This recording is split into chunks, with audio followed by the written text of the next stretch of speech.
Locum Tenens is the red pill from the movie The Matrix, right? You take the red pill, you go to Wonderland, and we can show you how deep the rabbit hole goes. Right. But if you don't, you take the blue pill, you go back to your employed job, and you get your paycheck, your schedule's given to you. That's your rest of your life for the next 20, 30 years. I think most physicians have resigned themselves to that life. A lot of us spend so much time climbing the mountain of getting to where we are, pouring our minds into our jobs that we don't pause and look at the things that are actually going to make us happy. We spend our time working on food, water, shelter, safety, security, good grades, a degree, a job, saving for the future, retirement planning. But we don't stop and think about love, self-actualization, and self-esteem. Why do we live in this idea of fear of the other? No one can see that we're successful, otherwise they might take it away from us. This programmed in their mind to live a certain way, to think outside of that, it's almost like, oh, no. Like, we shouldn't do that.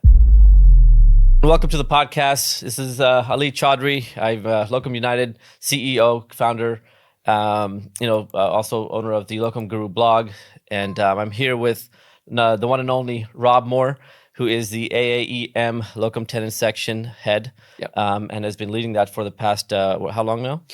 This is my first year as a Locum Tenens section chair. Okay. I was chair-elect last year and kind of the founder of it, along with Pamela Ross and a couple other locum stocks. We Awesome. Basically just saw what we did as an answer to a lot of the nastiness going on in medicine. Right. And said, hey, we want to teach our colleagues how to do this. Absolutely. And before we get into the thick of it, we're in London right now. Yeah. Which kind of is an interesting point. And I kind of wanted to do this. I mean, it just so happened that you were here and I'm here for different reasons. And we kind of synced up and decided this is the way to highlight the lifestyle that you can have as a locum, right? Yep. Can you tell us a little bit more about your spending time in London and kind of the Locum Tenens life allowing you to do that? Yeah. So I've actually spent the last 2 years living on and off in London. I spent probably more days in London last year than I did in the United States. And you don't work in London. I don't work in the NHS system. But you work in as a Locum Tenens physician in the U.S. Correct. Is that correct? Okay. I work with a small hospital out in West Texas. Okay. It's a really cool opportunity, and I wouldn't have found it if I weren't a locum stock. I would not have gone out to rural West Texas and said, hey, this is the first place I'm going to look for a job. But I get out there, I find this hospital that's owned by the community. It's owned by a trust. These oil and gas, this family who was they were simple cattle ranchers. They struck oil on their land. They built up several $100 million and they gave it to the county and said, we want you to open a hospital. We want you to see every patient that comes in and we want you to remain financially stable. They built the trust to over $1 billion and it is an ethical place to work. So I'm working for them as a locums doc, an internal locums doc, and it's the coolest setup. I get to set my hours. I get to help them out. And I got to develop an amazing relationship here in central London. And so I live this really fun dichotomous life where I come out here, work on my talks for AAEM, work on helping my colleagues with the locums movements. And then I get to go out and have a meal with my wife on the Thames River at night. It's great. So you kind of have the best of both worlds, right? I mean, you have family in the States, I'm guessing, or you have relatives there still in the U.S., right? I'm firmly entrenched in the United States due to where I was educated and where my family is. Yeah. But I get to come out here and get a little diversity of thought, of experience. Right? Yeah. And would you be able to do this if you're an employee? Like, realistically, how many employees do you know that live this kind of life? I remember when I was an employee, and even if I was only working 12 shifts a month, I'd only get to have 4 requests day off. Yeah. So, you can request a couple days off here and there. You can combine them and get 8 days off at the end of one month and the beginning of the other. Yeah. But at the end of the day, you can't take those big leaps. You can't make those adventures. And if you keep asking for those days off, you're going to be seen as that guy. Well, that's what happened. Is that right? That's exactly what happened. Tell me more. I didn't have kids. I was in a small town, and there really there weren't a lot of young, dynamic couples there. Everybody was family oriented, and I just wasn't at that phase of my life yet. Right. And so I kept trying to venture out and explore, and I was found to be persona non grata for making those asks. I see. And so I get it. They because they have a system that worked. Because they have a schedule, right? I mean, if one person just keeps trying to somewhat disrupt the schedule, it kind of makes it a little bit a problem for everybody else. Because then they're like, well, why can't we do this, right? Yes. But the locums lifestyle has allowed you, and I know several people that work with our business staffing company that they live abroad. Yeah. They come back every other month, right? And so that's one of the things that is, I think, it's a little bit mind-shattering in the sense that people don't understand that you can live in a different country. Yeah. And the Right? idea of wanting to have your identity diversified, it's not disruptive of the system if you're around like-minded people. Yeah. If you're around other docs that want the same thing, you can work it out amongst those docs. Right. Where, hey, for these 2 weeks, we need you to really cover a bunch of shifts. Oh, wait, in these 2 weeks, you have some freedom. Yeah. And if you have like-minded people around, that can work. It's just finding the right people and combining them. But I think in the Locum Tenens way is to like basically you don't have to ask anyone for anything. Yeah. You basically are in control of your own life. This is one of the things that I think physicians don't understand. Yep. They are used to being given everything. Their benefits are given to them. Correct. Their schedule is handed to them. And then anything that they want that has to be different, or the health insurance, all that stuff, right? That they kind of have to, it's all handed to them. And I think a lot of people like that because they don't have to think about it. Of course. But there's a downside to that, Yeah. that you basically have no autonomy and no control over anything that comes your way, right? Yeah. Whereas what we're trying to advocate for is when you become a locum tenens physician, you are in the driver's seat. Mm-hmm. You Exactly. tell, like, I'm taking 2.5 weeks off in July, going to California, having a family reunion there. Yeah.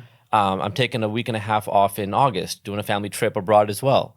I'm here in London now, right? I mean, I'm sure you have, a very busy, full schedule of travel and times with your family and things like that. You can custom make your own life and have your your life, scheduled around your work. Yeah. Or is it the other way around?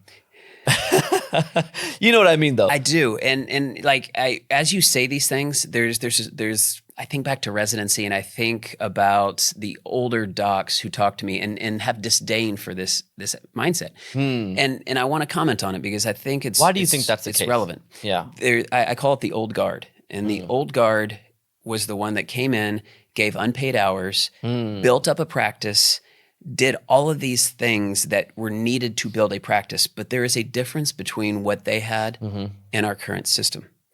Our current system, we are disenfranchised. They were working for peers, for groups and stuff. with Yep. peers, Yep. developing equity, had buy-in to the way things were going to go, could develop protocols and the way that their patients were going to be treated. They were involved in the hiring and firing of APPs if they were going to be there. They had autonomy, but they had to work for it. Yep.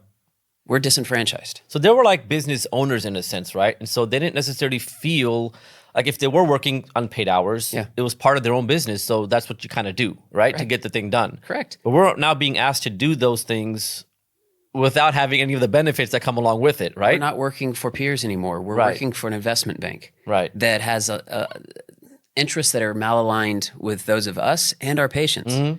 And so the system has changed, and so we have to change the way that we're going to work for them. Hey, if you get the opportunity to go work for a Democratic group and you can build up equity, I'm all about this. In fact, I live in Austin, Texas.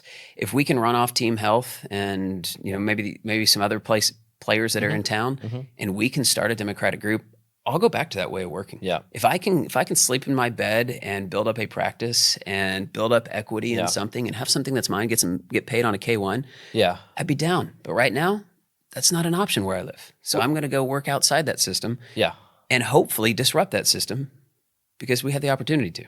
Absolutely. And speaking of democratic groups, the idea of it I like, right? Because it's physician kind of owned and operated, and it's kind of like going back to how things used to be. One of the problems that I have with democratic groups is twofold. One, there seems to be some taking advantage of younger docs who are basically, being paid terrible rates to start, like to build up that sweat equity, which is grossly underpaid. Yeah. And I've seen some of these posts on Facebook, for some of these jobs, and I'm just like, dude, why would someone take that where they could make almost double that working as a locum, right? Like that's kind of, I feel like taking advantage of the younger docs who basically, and they were asked to work mostly nights and maybe weekends. They get like the crappiest schedule, right? Yeah. And so I don't like that part of it. I feel like there needs to be maybe a little bit more of a balance there.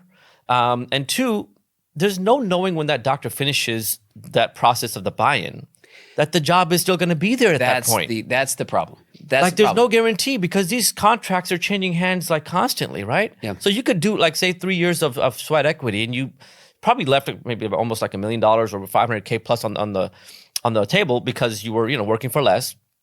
Yep. And by the time you get to the finish line, the contract, Schumacher came in and took the contract. Again, now what do you do? I want to address the old guard mindset. They're like, well, Yeah. that's just part of it. But the problem is there's no guarantees in us. No. In there for us. The market so has you changed. want us to come in and trust you, not knowing you. Yeah. And you're at the end of your career, Yep. and you say, hey, I've done all this hard work. It's my right to do what I want with the company. Well, that's fine, but you can't sit there and pay us well under market rate and tell us, well, sometimes things just happen. You're never more than 90 days out from a not-for-cause change in your contract at any point in time. And if you are that short-sighted with your thinking, it's just not it's not a good deal for you. It's putting all of your eggs in one basket, right? I mean, I think people are starting to realize now, younger docs and people that are coming out of residency, that it's important to diversify risk. I always talk about this. It's like you need to make sure that you have an idea of what the market is, right? And becoming a locum is basically like becoming a free agent. Yeah. Like in sports, you that's what I basically call you're it. testing the market. You're kind of feeling out what's out there. You're talking to people. You're seeing what the highest rates are, which regions offer the higher rates, and what kind of practice environments and things like that. If you don't get in, if you don't become a free agent, you don't know what you don't know. Yep. Right? So you'll settle for $180 an hour as an ER doctor at a Democratic group or some contract management group, and think that that's great money. Yes. Right? And I call that diversifying your work identity. I think it's very important to work in more than one place, even if it's just one or two shifts. And that's for your own mental health. Not only is it taking your eggs out of just one basket and diversifying your risk, but it's also helpful for your mental health, because let's say there's a process at your hospital that you don't like. They institute some new protocol, or you say you don't like working with certain APPs, or there's problems with pharmacy getting X, Y, and Z. You either think that is how it is at every hospital and just accept it and work harder and get more frustrated, or you see, hey, this isn't like this at this other place. Yeah. This is a manufactured crisis at my facility, and I have an obligation to bring it to the hires at my facility that this needs to change, or I need to decide whether or not I'm practicing ethical care. And so diversifying the places that you work actually helps you be a more ethical, better doctor, because you can understand the market better and what is fixable and what is not fixable. That's a great point. And I think it also helps for us to set the standard now. Yeah.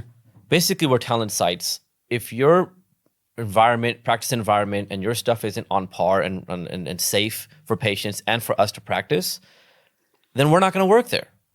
Like, you need to, there's no real incentive for change for them, right? Yeah. Because, the radiologist might be so backed up that the reads take 7-8 hours for CAT scans. There's places like that I've seen that I've worked at. Yeah. How is that safe for anybody, right? Or they send them out to overnight rad centers that are staffing with inappropriate docs.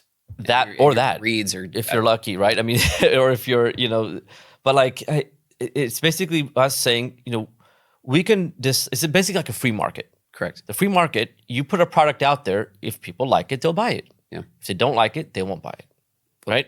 And that tells the seller, okay, well, I need to change my strategy. Yes. Like, I need to make sure that I attract more buyers to ensure that people come here and actually take advantage of our services. So in a way, it's basically like our vote against, like, okay, I vote against this place. Yeah. I vote against this hospital because they have terrible work environment, unsafe, and I'm not going back there, right? And the word kind of gets out now, because now social media is out there, and you can say, about a particular work environment that's unsafe, and word travels quickly within our space, It's a small world. You don't even have to go and lambast them online. You just start leaving, and other docs start leaving, and they can't staff the place, and then they lose the contract. Yeah. And then somebody else comes in, and they get a second chance at taking that contract and doing something good with it. Yeah. I'm a capitalist first and foremost. And we believe in this idea of free market regulation, but right now we don't have a free market. We have a market that is increasingly consolidated. Yep. And docs have less and less choice over where they work, and pay rates are going down. You watch certain companies come into a market, let's say the Denver market. There is one predominant CMG in the Denver market, and the pay rate is somewhere around $110 to $120 an hour for a board-certified emergency physician out there. And that is that you don't have a choice. And so if you want to live this life on the Front Range, You just have to go in and work as they tell you to work, and staff the APPs that they tell you to staff, and see the number of patients that they tell you to see. And that's not the free market. And so we're seeing. But these people have a choice, though. They do. You don't have to accept $110 an hour when you can make triple that. You know what I mean? Living and working in the same city. I mean, it's just, to me, it doesn't make any sense. Like, why would you see, like, is it a lack of information or knowledge about the market itself that physicians lack in order that actually allows them to make these bad decisions? Or I think it's fear of the unknown. Or like, do they know that there's like rates for like 300 plus in these places, or do they just not know? Or like, is it just the unknown, like you said? Yeah, I think it's the fear of the unknown. It's that initial investment of risk that people are uncomfortable with. So that's the biggest hurdle, you think? It's just kind of like that initial, like, I don't know, if it's just like the unknown. You just like don't want to like even entertain it just because there's just so much you don't know about it. Well, it was for me. I mean, I graduated. I went to work for the quote unquote Democratic group that wasn't actually Democratic. And I mean, because that's what my faculty kind of instilled upon me. I mean, you're going to be a product of the mentorship you receive. Yep. First and foremost, my faculty was, well, the community is full of idiots, and academics is the only place that practices good medicine. Well, if you're going to go to the community, you have to go and do it this way. Yeah. And don't even consider doing locum tenens, because that's for washouts, burnouts, and guys who couldn't get jobs elsewhere. So I have my experience with that group. I'm sitting here realizing, they're not actually democratic.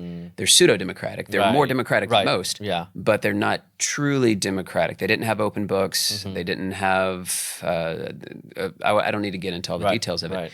Leave that company, and then I'm just looking for a placeholder. Yeah. Go and take this job out in a tiny town in western Colorado outside of Telluride, and it's amazing. Like it's so great. So what was great about that? Well, so first of all, it was a county-owned hospital that really had a big need. You were taking care of farmers, coal miners, people who are just like salt of the earth.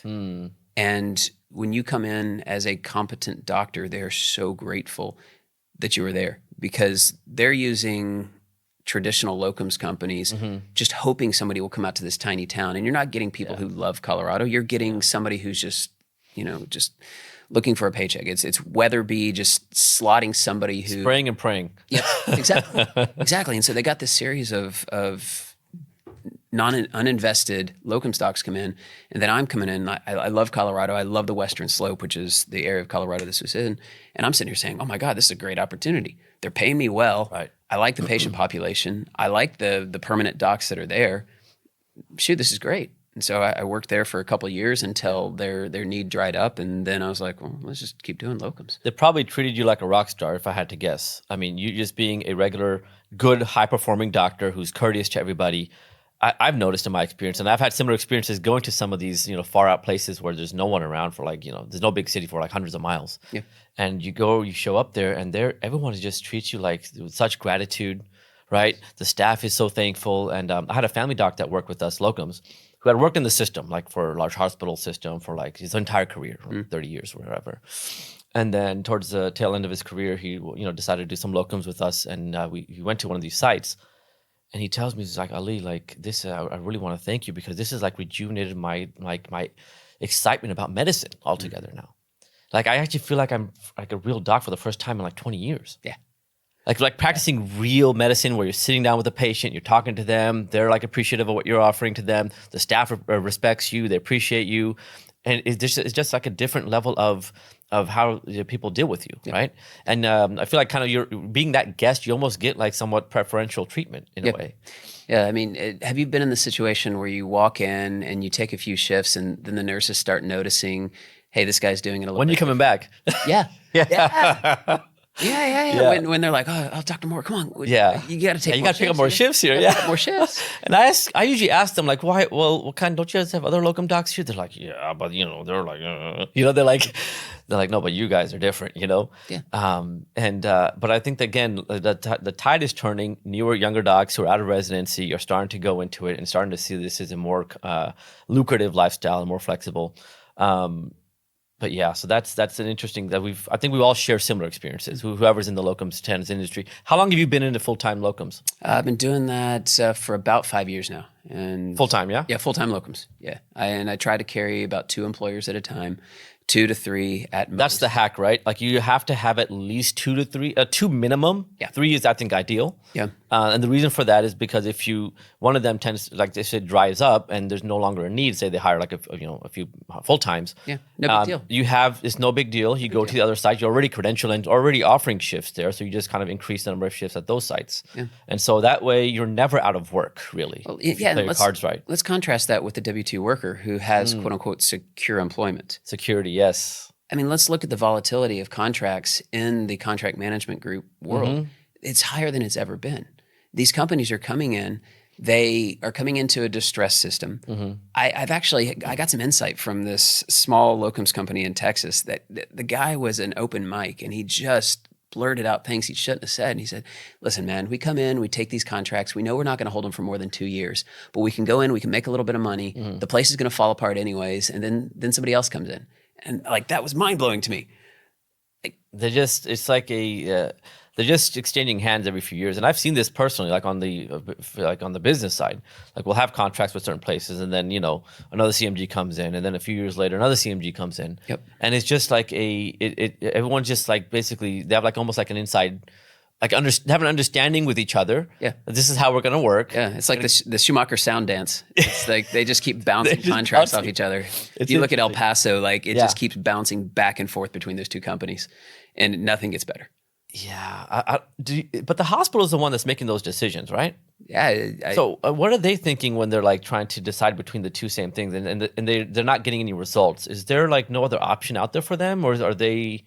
Like, what's going on there? Well, I mean, let's look at who owns these hospitals. I mean, the biggest owner of hospitals in this country, well, I might be misquoting this fact, is Hospital Corporation of America. HCA, they are, yeah. Yeah, but what is their number one objective is to make a profitable organization. And we've already seen there's peer-reviewed articles out only recently, now I want to say it was JAMA, that showed that the quality of care decreases in HCA, outcomes are diminished in HCA hospitals. Interesting. And so we have owners that are malaligned with the interests of us and our patients, and so they want the bottom line to be the number one thing, and they're going to sit there and say that the care of our patients comes first, but that's just American. It's just marketing slop. Just trying PR stuff. It's just PR. Yeah. They have a fiduciary duty to their shareholders. By law, they have to put their shareholders first, which means if there's somebody in first place and it's not our patients are taking a backseat. So I don't think they care. The Schumacher comes in, makes a promise without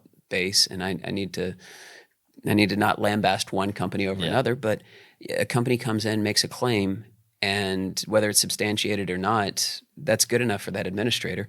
And they offer a cheaper contract. Yeah. Okay, what do? They pump it full of APPs, reduce physician hours, make them see more patients, put bonuses, incentives on the docs who see more patients than the next guy. And when you rank order physicians based on RVUs and things like that and create competition between the docs, that's not putting the patient's interest first. Right. And so I see this locums thing, again, as a moral imperative for us to push back against these companies. Right. We need to use market forces against the companies to make it unprofitable. We need for them to look at acquisition of physician practices as a bad investment, and then we'll figure it out after the giants settles. are gone. Yeah.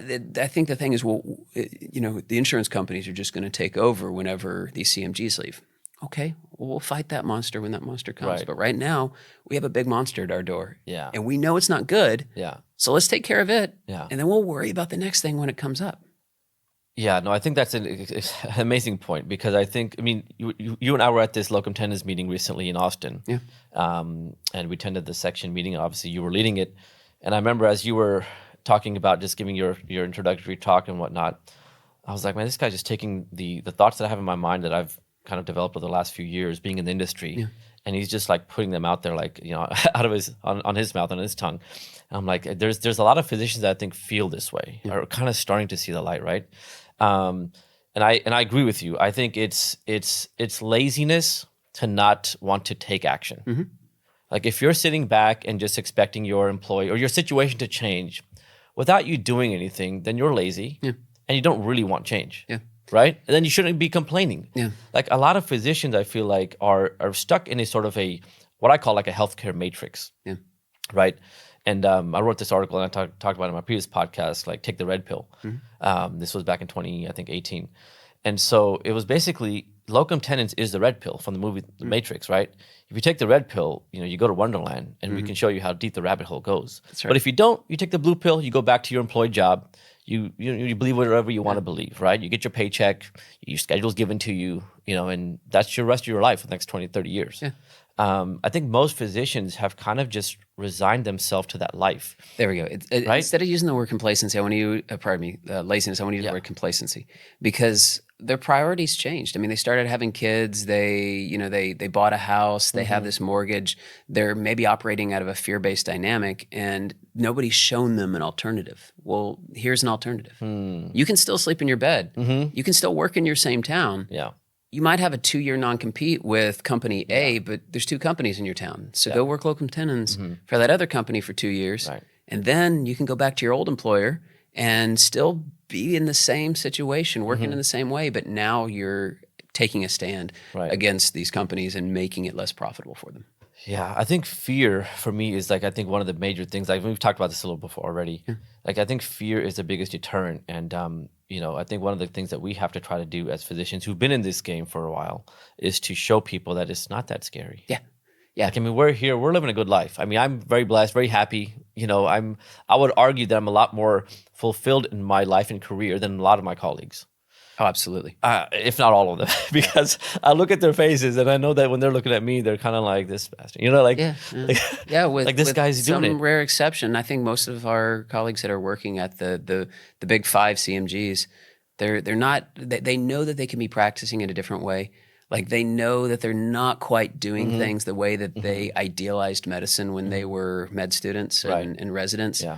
But they see it as an inevitable change. But I'm not resigned. Yeah. I'm naively optimistic that we can impact the system, but we have to do something about it. And I think this is the disruption. Right now, I provided you with a graphic, which maybe we can throw we'll up. throw that up on the screen. Yep. Yeah. But when you look at the credit ratings of Team Health, Schumacher, U.S. Acute Care Solutions, and Sound Physicians, the best one on there, I think, is a B-. So they have over-leveraged themselves so much. And what do I mean by over-leverage? I should explain that. So let's talk about the bankrupted company Envision. KK&R acquired them for somewhere around $9 billion. And they then had to go in and pay their shareholders from something. And so they actually took some loans out in order to invest in the company and to pay shareholders. Well, those loans had variable interest rates. Interest rates went up. They're not making the money anymore. They can't refinance their debt, and so their credit rating is triple C- now. It's basically called a speculative investment, which means that nobody should be buying these bonds anymore. And so they made some really bad decisions, and now they're desperate to stay in business, and they're making some really bad decisions for us. And what does that mean? We're not going to practice the way that we should be practicing. Right. And so that's not our problem. That was their stupidity. That was the financialization of medicine, and they dug themselves into this. Well, now it's our time to separate ourselves from this and say, "Hey, patient, I agree with you. You are not being treated in the way that we idealized, and I'm not going to be the front man for KK&R anymore." And it's just we are selling ourselves out by being complicit in this right now, and it is our duty with our Hippocratic oath to practice in the way that we feel is morally fit, and the CMGs can't provide this right now. I absolutely agree. I mean, I see this as a sort of a moral a decision as well. Yeah, I can't, in good conscience, go back and work as an employee for a hospital system or a contract management group that does not really care about me or the patients. Yeah. Now, I'm not asking for, daily pat on the back or anything else like that, but just, a baseline level of respect, compensation that is commensurate to the amount of work that we're billing. You see what we're billing? To the work that we're doing and the amount of, the craziness that we all have to deal with, especially as emergency physicians on a day-to-day basis, right? And, it's no one's saying that you can't make a profit, but at what cost? Yeah. You're right. I mean, there has to be a balance between profit making and at the same time creating a product which actually brings value to people's lives, and treats people like us with respect. Yeah. I think a lot of doctors maybe just don't feel valued. Yeah. That's one of the things that I've noticed whenever I go to a place, and people oftentimes will find out. I'm not allowed to share the rates with people at the job. That's one of the stipulations. But somehow, like I said, the market is open. People go online. They can figure things out. And they have an idea, even if they don't know exactly. And there's almost like this feeling of like, just discontent with their situation and kind of like feeling trapped. Yeah. A lot of physicians, I feel like, feel trapped in their situation. Like you said, they buy the house, they buy the car, they have a child or two, or they already had them, right? And then now that job that's maybe 15, 20 minutes away, that's employed or maybe contract management group, they feel like they can't leave that anymore. Like now they're almost married to that job, no matter who comes in. So if that contract changes 2 years later, they feel like they have to take maybe a worse contract, a worse terms, because they want to be close to home. Correct. Right.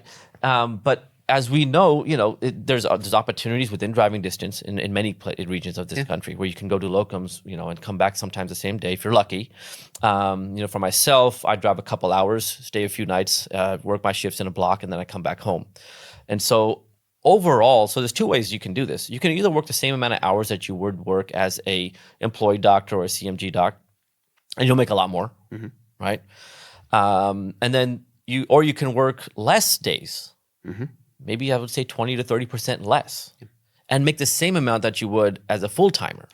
Correct. Right? So your overall time that you're available for your family at home with your kids and all that stuff is actually overall higher, because when you work a shift, no one really understands what we go through. When when your wife's at home or your husband's at home and you have kids at home, whatever, you walk in through that door after your shift, you're expected to be on the moment you step in. Yeah. There's no one's saying like, oh, well, you had such a hard day. How many patients did you intubate and central lines and, how many alcoholic patients spat in your face? And no one's asking you any of those questions because they can't, because they don't experience what we experience, right? So there's no sympathy there for us when you walk through the door.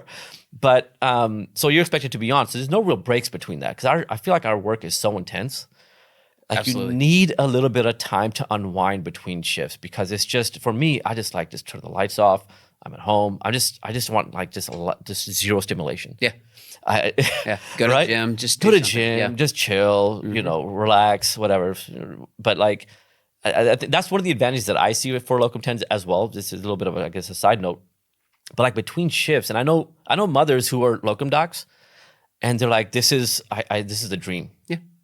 Because they don't have to go home at the end of their shift and have to immediately be attacked by 3 kids for their needs and stuff. Is that kind of your? That's my tempo as well. So my place is about 3 hours away. Okay. So I'll work 3 to 4 shift bursts, and honestly, I think my wife likes it.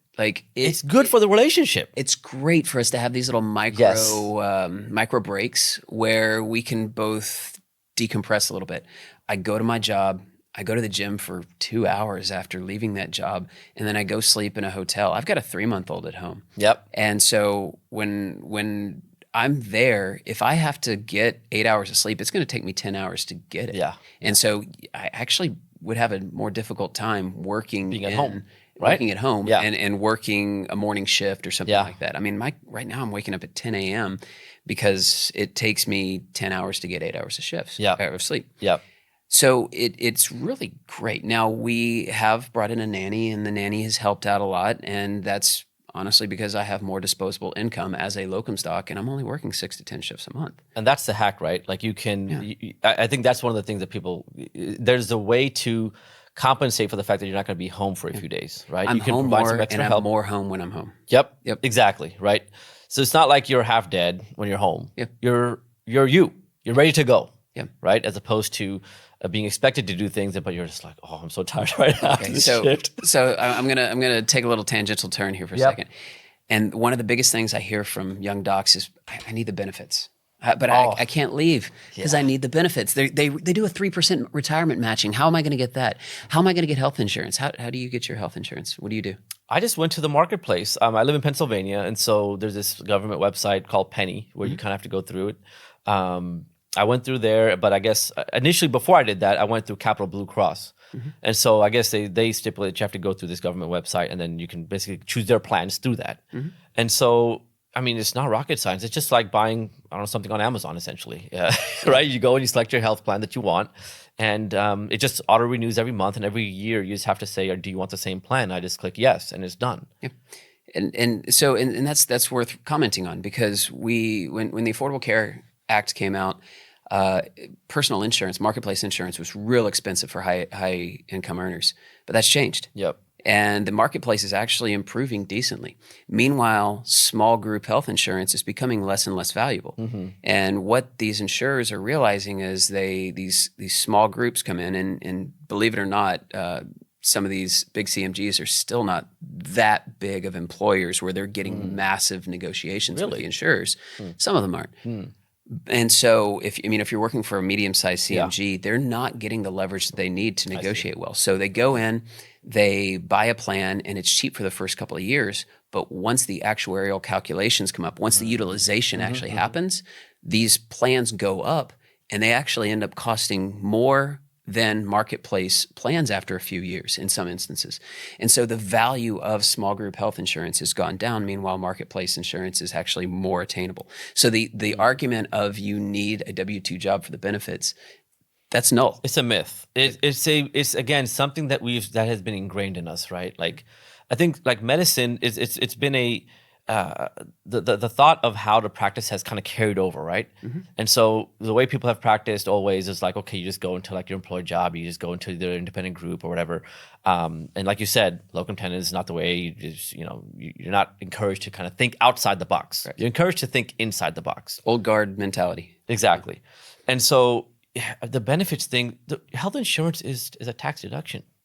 Especially when you have a professional corporation. You are an employee of your professional corporation. You're a small business. And your corporation is buying health insurance for your employee. So it's tax deductible. So for people who may not be so tax savvy, and starting off, I wasn't either, and I still have a lot to learn. I'm not by any means an expert in taxes, but what that does is it lowers your taxable income, right? Whereas for I keep trying to drive this point home, and I like to have people on for different conversations about this particular point, is that a W-2 employee has little to no write-offs because they're an employee. They're not a small business. They can't take the advantages of the small business that the U.S. tax law allows for, right? But whereas if you're a small business, like we are as locum tenens, your professional corporation, you can make write-offs for pretty much most of your health insurance for sure, your travel, your business expenses for your home office, your laptop, your car, if you have a specific car. You said you drive to your work I for drive that? To work. Yep. I don't know if you have a specific car for your locums. I do. I specifically just for my locums, and that comes out of my pre-tax money. Yep. Right. And so maybe if you can speak to that a little bit on your side. Well, here's the best one. When you are the employee of your small business, your retirement contributions from your corporation are tax deductible. So you can match your own. Well, actually, you can contribute more from your corporation than you did out of your post-tax money. And so my solo 401k is much better funded than it would be if I worked as a W-2 employee. You're capped at what, 25K with a W-2 or something like that. I think you can get up to 60 something K through employer matching on a solo 401k.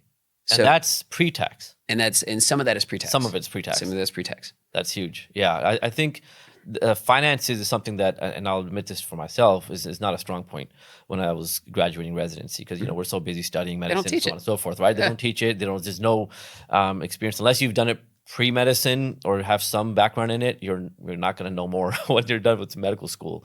And I think that's one of the key education points of physicians in general. And I did this calculation with my cousin on the last podcast, but I just want to say it again. Just in terms of the salary, even if you take everything else being equal, you're leaving about $1 million plus on the table every 10 years by working as a W-2 as opposed to locums. Yeah. And it's not inflated numbers. This is not like a one-off person making a ton of money in some random town in the middle of nowhere. This is this is the difference in our rates between like employees and locums. And so imagine what you can do with $1 million. Yeah. I've never done that calculation. That's so interesting. Oh yeah, no, I sat down and I was like, I actually did an average and over the course of like 10 years, and say someone's average career is like 20, 25 years, it's like $2.5 million. Imagine what you can do with that. You can invest it. You can do whatever you want with it, right? And when you turn 55 and maybe your health is not as good as it was, or maybe you just don't want to do night shifts anymore, or maybe you just want to spend more time doing something else, you're not forced to work. I see myself as probably doing 6 shifts a month well into my 60s because I like what I do. Because you can sustain that easily. But Yeah. I want that choice. Autonomy is the #1 predictor of satisfaction in employment. And so if I have the choice of doing it, that's one thing. I remember one of my faculty members who had houses. He bought the ski house in Breckenridge, and he bought all these things. And when the first of every month came around, he had tens of thousands of dollars of obligations. And he's in his late 70s working. I don't want to be in that situation. No. Keep your finances tight, make good decisions, and have the choice of going to work. Then you'll enjoy it more. You'll work more because you're there because you want to be there, not because you have this massive weight on your back every first of the month. And you kind of enjoy, I don't know if you feel the same way, but when I work less, I actually enjoy the work more, like clinical work. Well, you're more compassionate. You feel like you have more in your tank to give, right? And because whenever I take a vacation or I'm gone for a few weeks and I go back, I actually look forward to it. Yeah. Whereas when I'm working, say 10, 14 plus shifts a month, it's a grind. Yeah. You stop seeing that patient as yet one more obstacle to the end of your day. Yes. It's like, hey, I've been gone for 2 weeks. I actually need to get back into the hospital. You're recharged, right? You're recharged. Yeah. And that's one of the things I think that we need to also, as emergency physicians, push back on. I think the ideal number of hours for our profession is probably like around 100 or less. I'm being honest. I don't think it's healthy for our mental health, for our families, for our physical health even. For us to be working 140 plus hours on average, whatever that number is, 120 to 140. Yeah. Because the nature of our work is not taken into account. Yeah. Anybody who wants to know what our nature of our work is and makes these decisions should be in the ER with us for a week. Yeah. No, how many times have you gone on a shift, gotten through your shift, and realized you didn't even pee during your shift? Yeah. Like you didn't even go to the bathroom during your shift. We are making a lot of decisions that will affect people for the rest of their lives, which could be dramatically shorter if we make them wrong. We need to have passion for what we're doing. Absolutely. And if you're doing 25 shifts a month, I think you're doing your patients a disservice. No, absolutely. I mean, who suffers at the end of the day? The hospital will be happy because you're offering a lot of shifts. Yeah. But the care is suffering, and you're not taking care of yourself. The first rule when they say when EMS goes out to try to find somebody is make sure yourself is the scene is safe. Yeah. You got to protect yourself first. Yeah. You can't give something to somebody if you don't have it, right? So if you want this to be a sustainable career, you have to work in a way in which it's going to be sustainable. Otherwise, you're going to burn out. And burnout is a huge topic nowadays and whatnot. And I think that you mentioned, and I think you mentioned the idea of autonomy, which is the #1 predictor of burnout or people being dissatisfied with their careers. And so I would say that, I always say this to some people who are outside of medicine. I think that if physicians were offered 75 to 80% of their salary to leave their clinical job and go do something else, I think the vast majority of them would leave. It's just kind of my own thought, just based on whatever, hundreds of physicians I've spoken to, probably 1,000 plus over the last 10 years about their job and kind of seeing where they're at and all that stuff. I just don't, people are feeling trapped and discontent, like being stuck. You know what I mean? And so there's an ethical disconnect between how we should be practicing medicine and how we are practicing medicine. So if like a cognitive dissonance type of situation where you feel like you should be practicing a certain way, but you're forced to practice a different way. And so there's that's this where level that's of coming from. Yeah. It's not like we have a crisis in our country of healthcare, but we are one of the wealthiest nations in the world. It is a man-made crisis. It is a man-made crisis because we financialized our system and we think we can have it all, and you can't do both those things at the same time. There are a few things where you cannot go full bore into them with the idea of profit being first and be successful. If you want to do that with Nike shoes, that's fine. You make a crappy Nike shoe, that's fine. I'll buy Reebok for a year. Yeah. And then Nike will falter and they will have to change something. But we're talking about healthcare. lives of people. And so there are just a few industries where private equity does not play the role that it's playing. And I actually had the opportunity to have a conversation with retired General David Petraeus about a week ago. I went to a philosophy, art, and science festival in Wales called How the Light Gets In. And I'm ashamed to say it on a podcast because I don't want anybody to know about it because it's amazing and it's tiny and it's the coolest thing ever. But General Petraeus was on a book tour, and he was the general who led the surge in Iraq. He was the commander of NATO forces in Afghanistan. And then he left that to go be the director of the Central Intelligence Agency. Well, true to the American military-industrial complex, what did he do when he left the CIA? He took a chairman position at KK&R. So I go and I talk with him, and we're talking about, I'm an Afghan veteran, so we're talking about soldier things, and we're broing out a bit. And then at the end of the conversation, I said, hey, I have a personal ask for you. And this is kind of a big one, but just please hear me out. Said, absolutely. I said, KK&R was associated with a business called Envision. And it's a physician staffing company. They're the largest employer of emergency physicians in the country. KK&R needs to dissociate themselves fully from physician staffing. It was bad for KK&R. It was bad for patients. And it's bad and doctors can't stand it. And the most telling part of that conversation was when he asked me, I'm not familiar with it. What is Envision? Can you explain more? This was a $9 billion acquisition. And these multi-trillion-dollar entities, $9 billion is not even on the radar. It's an accounting error for them. and so these companies are just too big.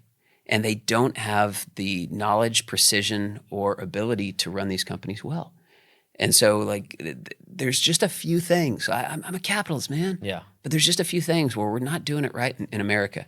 And we need to walk away from this financialization. And, I think there can be ethical capitalism. I don't think that there has to be, this unfettered, just do what you want at all cost, right? There was this, I heard this quote not too long ago, some documentary I was watching about healthcare. And it says, in America, we don't have a health care system. We have a disease management system. And you and I are basically on the front lines of the disease management part of it, because people who are at the end of their disease in many cases, or just, it's just being mismanaged or not managed at all for whatever reason. Yeah, they don't have a primary care doctor. We are the primary care for the variety number of reasons that people have those issues. We're on the front lines. We're primary care, like you said, for many patients, unfortunately. And so, this kind of goes back to a little bit of a zooming out view of healthcare in the United States, like a bigger picture of it. The problems not only in the staffing side of things and the management of the physician and the workforce, but also pharmaceutical companies, healthcare systems, insurances, right? And how these groups have come together in a way, whether it's intentional or unintentional, created a system in which, we're not a very healthy country.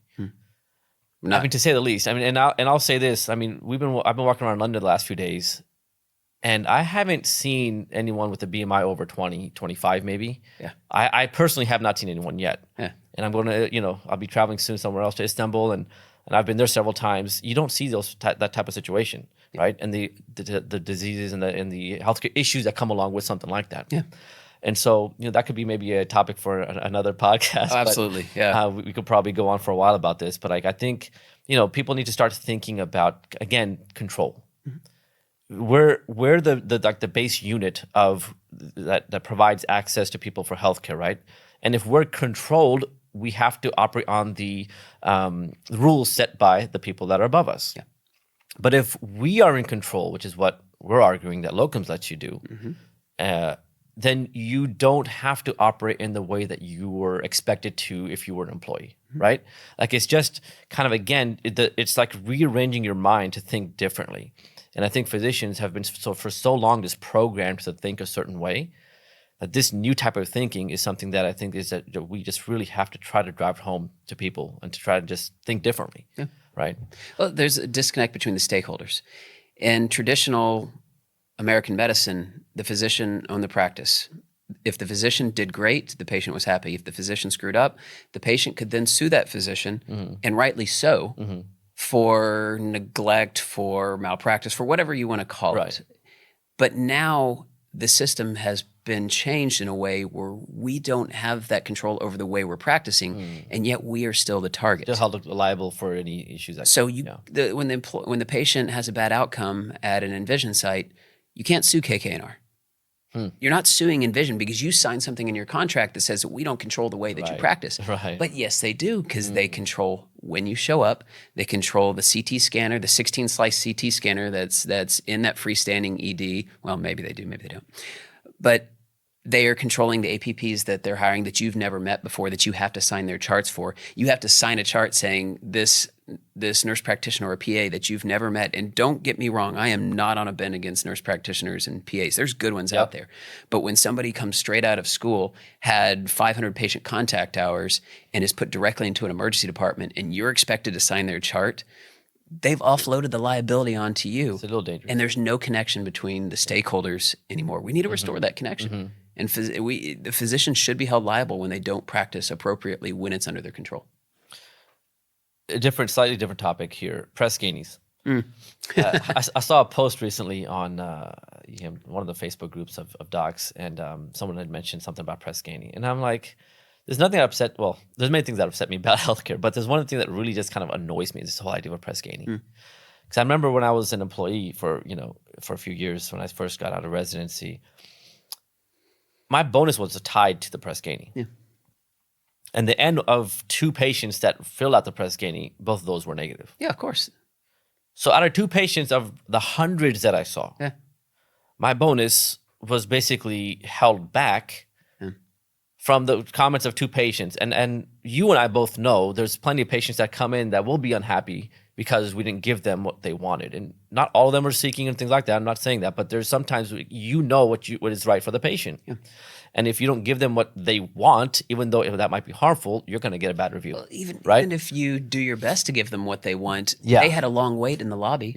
They watched several other people go in before you. Before them, right. They had a nurse who had a bad day and accidentally made some insensitive comment, or the room was too cold.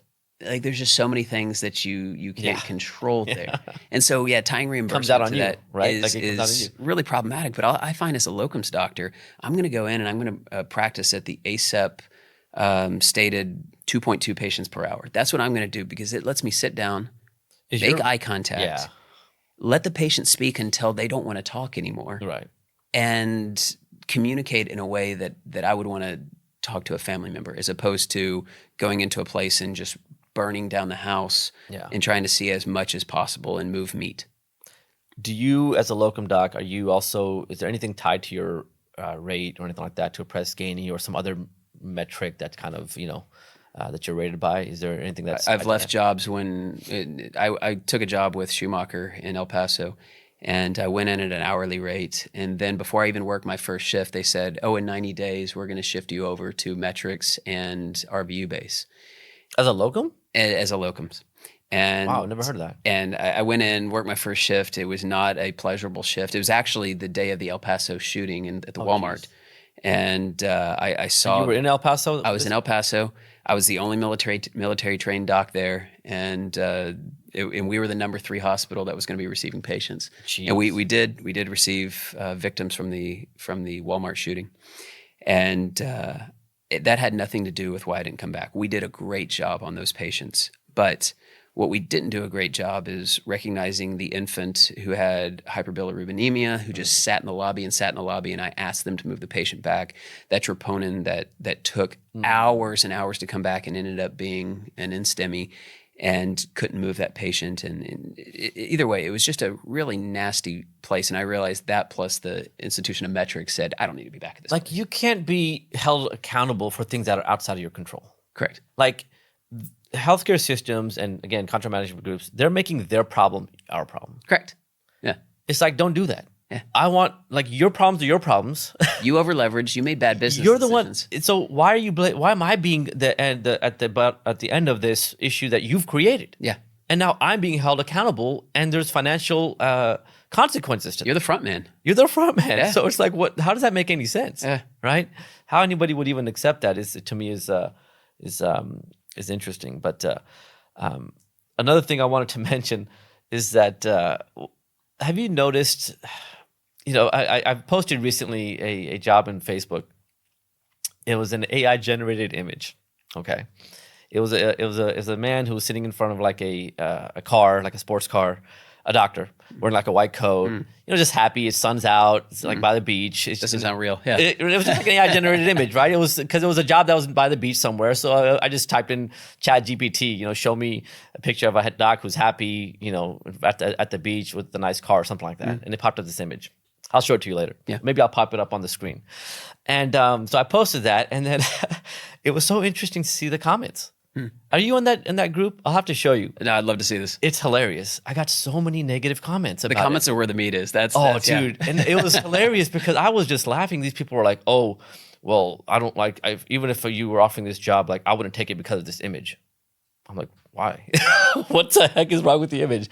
And then people are commenting, like 50 people plus liked that particular comment or they laughed at it. Some other people are commenting like, yeah, we don't want people to see that we're successful. And, this is already the perception of doctors.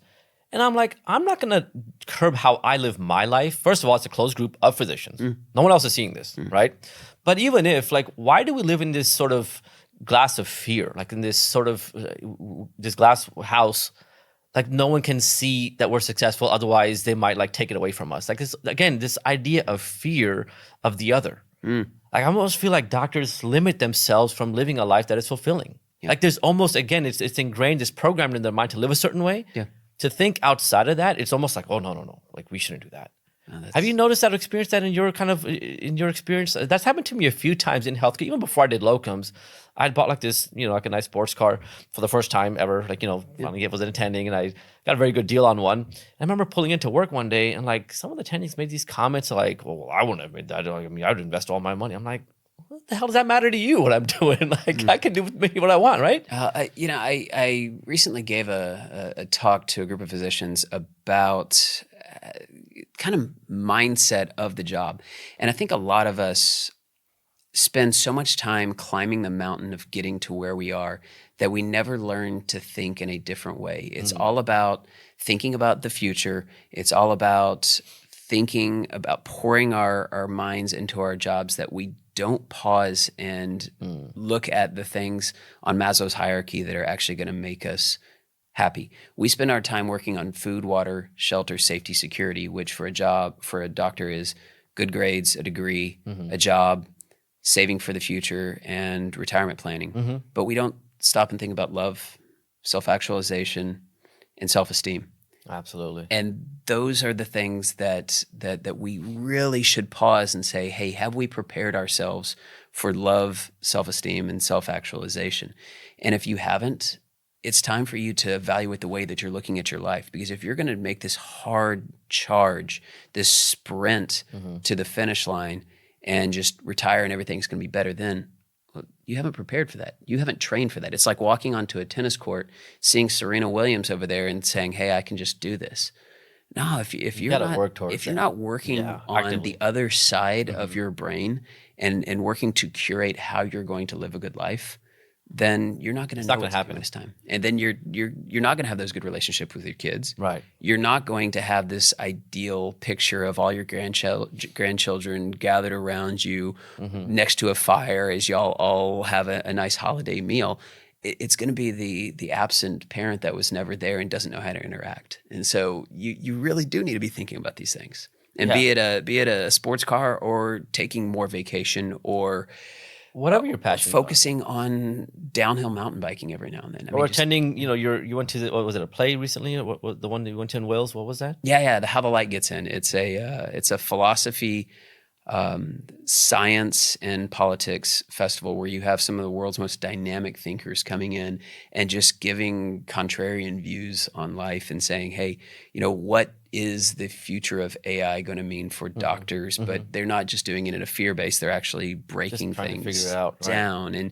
And then you're moving into a conversation on particle physics and does dark matter actually exist? And it's good to flex your brain in new directions. It really is. Like we focus on work and retirement and saving for the future because we don't know better. We don't know anything outside of that. That's an interesting point that you bring up because I'm here for a sort of a meeting conference thing as well, where I've, for the past 24 hours spent most of my time with a group of very successful entrepreneurs in various special fields of industry and whatnot. And it just expands your mind in ways that you didn't think they could be expanded in. Absolutely. Right? Just being around people who've created companies that are $100 million plus, like that's doable. Like you can attain success at a different scale, and you don't have to be ashamed of that. Like, there's no shame in being successful.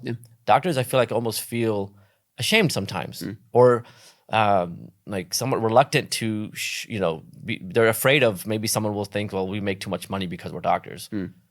We deserve it. If I work, if society, if we work, how much do we work when we're studying? We do 4 years of undergrad, 4 years of med school, and then at least 3 years of residency.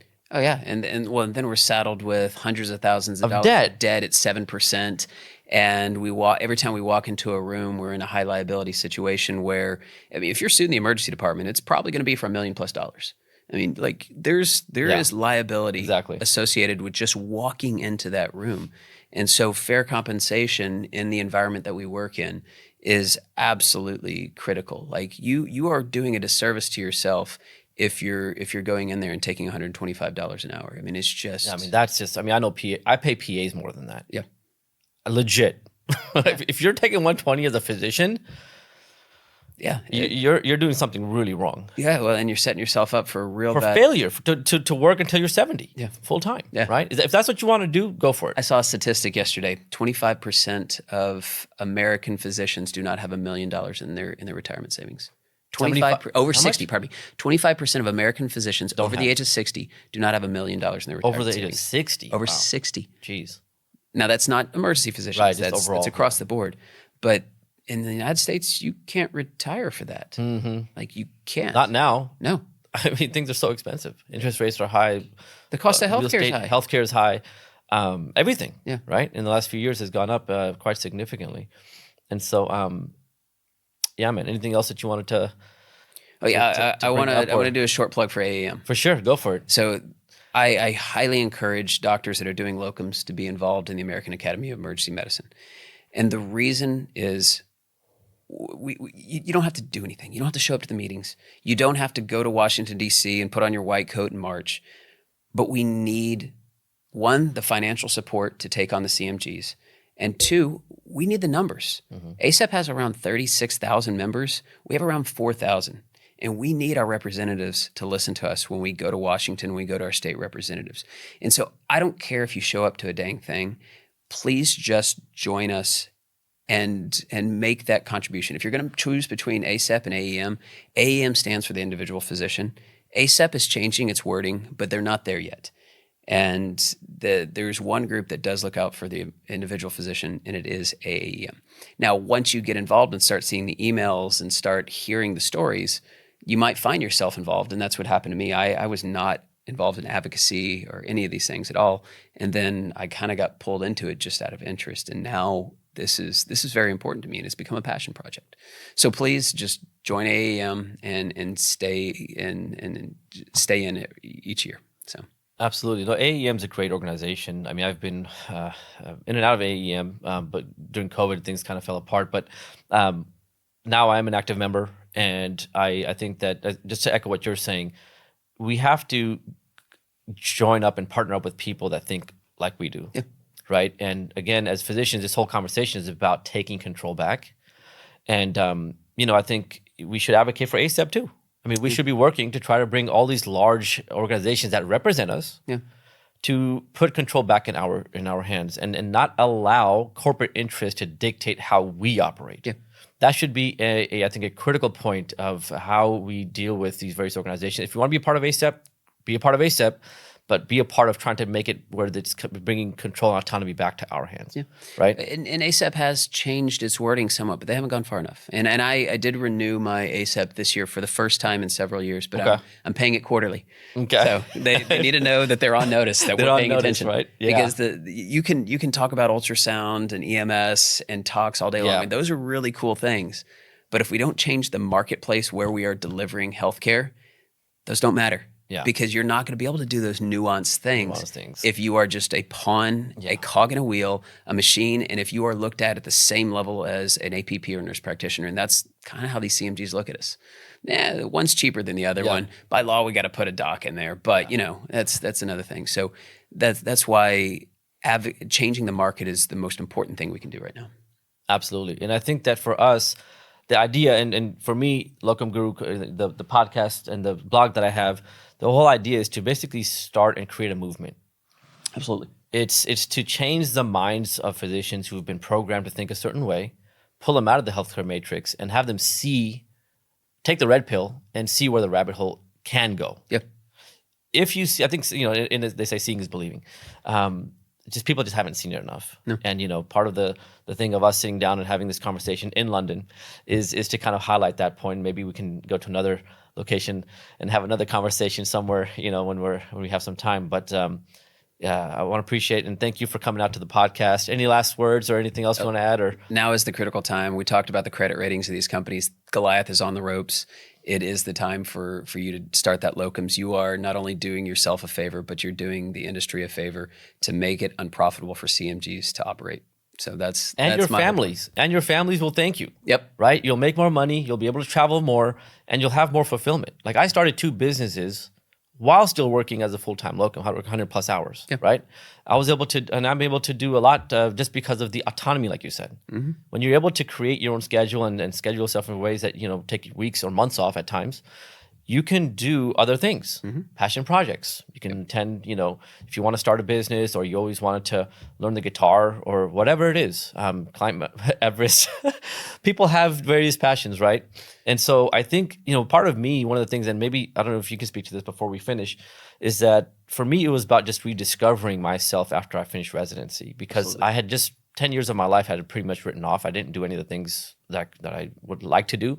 Yeah. And so there was like this delay. So now I have to figure out, okay, what were some of the things that I wanted to do and how do I kind of get back into that? Did you have a similar experience with that as well? This is the exact thing. It's climbing mountain A, which is your food, water, shelter, your base of Maslow's hierarchy, and then shifting the mindset to mountain B, which is the peak of Maslow's hierarchy. It's key, it's critical, and coming into work because you want to be there, not because you have to be there. Right. You go into locums, when I first started locums, I was doing 16, 18, 20 shifts a month. And then I started realizing I had other priorities in life. And now when I come into the emergency department, I love being in the emergency department. And it reflects upon my patient interactions. And I'm a better doctor now because I am working on my terms as opposed to someone else's. Absolutely. So well put, well said. And I think that with that, we will end the podcast. And again, I want to thank Robert for hopping on last minute. And, we'll be putting out more type of content like this, just letting people know about the various aspects of Locum Tenens, how to hack your career, basically. This is the ultimate, I think, career hack for physicians. And it's not exclusive to emergency physicians. You also, there's plenty of other specialties that thrive in Locum Tenens. I know anesthesia, GI, hospitalist, you name it. There's most of professions, I feel like most of our specialties can really live a lucrative life and live a more fulfilling and thoughtful life and have it be more meaningful, in my opinion, and not feel unfulfilled on a day-to-day basis and looking back at the end of their career. Disambiguate your identity from where you work. Absolutely. All right, guys. Thank you.